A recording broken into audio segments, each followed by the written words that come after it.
একটা জিনিস খেয়াল করলে দেখবেন আমরা চাইলেও মনের মতো সব কিছু হয় না। হয়তো বিয়ের আগে মনে মনে পরিকল্পনা করেছেন খুব ভালো একটা স্বামী হবে, হয়তো হয়নি। হয়তো বিয়ের পরে চিন্তা করেছেন খুব ভালো একটা ঘর হবে, পরিপাটি একটা সংসার থাকবে, শ্বশুর শাশুড়ি ননদ দেবর নিয়ে খুব ভালো থাকবেন, দেখা গেছে মনের মতো হয়নি। হয়তো বা চিন্তা করেছেন খুব ভালো সন্তানকে লালন পালন করবেন, অনেক করার পরেও দেখবেন সেই সন্তান মনের মতো হয়নি। তার সব কিছুর পিছনে কারণ কি জানেন? আমি বিশ্বাস করি এটা হচ্ছে নিয়তি। আসসালামু আলাইকুম সবাইকে, আলহামদুলিল্লাহ আমরা ভালো আছি। আশা করি আপনারাও ভালো আছেন। যে যেখান থেকে দেখছেন সম্পূর্ণ ভিডিওটি দেখার জন্য আমন্ত্রণ রইল।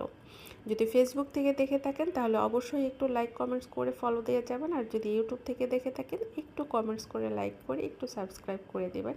আপনার একটা লাইক কমেন্ট সাবস্ক্রাইব ফলো কিন্তু আমার স্বপ্নটাকে পূরণ করতে পারে।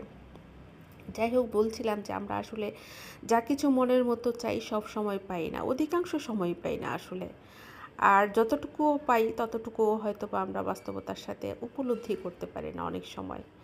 আর জানি না কে কে নিয়তিতে বিশ্বাস করেন, তবে সত্যি কথা বলছি আমি মন থেকে যে আমি নিয়তিতে বিশ্বাস করি, আমি আল্লাহর প্রতি আস্থা রাখি এবং মর্মে মর্মে উপলব্ধি করি।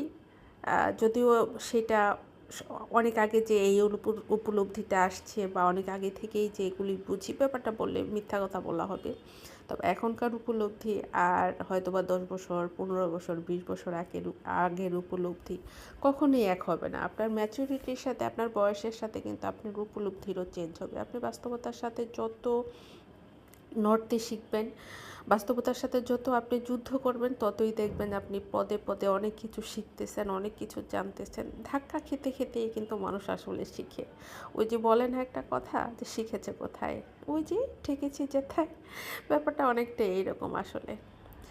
আর নিয়তি বলতে আসলেই আমি বলবো যে দেখবেন যে একটা সময় কিন্তু আমরা বিয়ের আগে চিন্তা করি যে আমার হাজব্যান্ড এমন হবে তেমন হবে, আমার হাজব্যান্ড আমার জন্য এই করবে ওই করবে, কিন্তু শেষ পর্যন্ত দেখা গেছে যে মনের মতো হয় না। আবার সন্তানকে আপনি অনেক করে লালন পালন করবেন, অনেক শিক্ষা দিবেন আপনার সন্তান আপনার মনের মতো যাতে হয়, কিন্তু দেখা গেছে দিন শেষে আপনার সন্তান আপনার মনের মতো হয়নি, কোথাও না কোথাও ত্রুটি থেকে গেছে। হয়তো আপনি ত্রুটি রাখেননি, কিন্তু তারপরও কিন্তু দেখা গেছে যে আপনি যেমনটা চাচ্ছেন তেমনটা হয়নি। হয়তো বা শ্বশুরবাড়ি নিয়ে আপনি অনেক স্বপ্ন দেখলেন, আমার শ্বশুরবাড়ির জন্য এমন হয়, কিন্তু দেখা গেছে মনের মতো হয়নি। আর এই যে মনের মতো না হওয়া, তার পিছনে আমি অনেক সময় খেয়াল করে দেখি যে আল্লাহ আসলে আমাদেরকে সেই জিনিসটাই দান করে যেটা আমাদের জন্য মঙ্গল। অ্যাকচুয়ালি আমরা সেটা উপলব্ধি করতে অনেক বেশি সময় চলে যায়, অনেক বেশি বয়স না হলেও অনেক সময় এই উপলব্ধিটা আসে না। আর এই উপলব্ধিটা আমি বেশ কিছুদিন আগে একটা জিনিস থেকে শিখেছি, সেটা হচ্ছে আমি একটা বিড়াল লালন পালন করি। তো আমি সেই বিড়ালটাকে বাহিরে যেতে দেই না। কেন যেতে দেই না? তার পেছনে 2-3টা রিজন আছে। যেমন প্রথমত ও হারায় যাবে, ওকে ভালোবাসি আমি, ওকে হারাতে চাই না। দ্বিতীয়ত ওকে অন্য বিড়াল মারবে, আঘাত করবে, আমি সেটা মেনে নিতে পারবো না, কারণ আমি ওকে ভালোবাসি। তো এই জিনিস থেকে আমি উপলব্ধি করলাম এই যে আল্লাহ আমাদেরকে অনেক সময় অনেক কিছু দেয় না, আমরা আল্লাহকে অভিযোগ করি আল্লাহ এই জিনিসটা আমাকে দিল না, আল্লাহ আমাকে ভালোবাসে না। আল্লাহ যদি আমাকে ভালোবাসতো তাহলে নিশ্চয়ই আমাকে এই জিনিসটা দিত। কিন্তু আমরা আসলে বুঝি না যে আমাদের জন্য যেটা মঙ্গলজনক আল্লাহ একমাত্র সেটাই আমাদেরকে দান করে।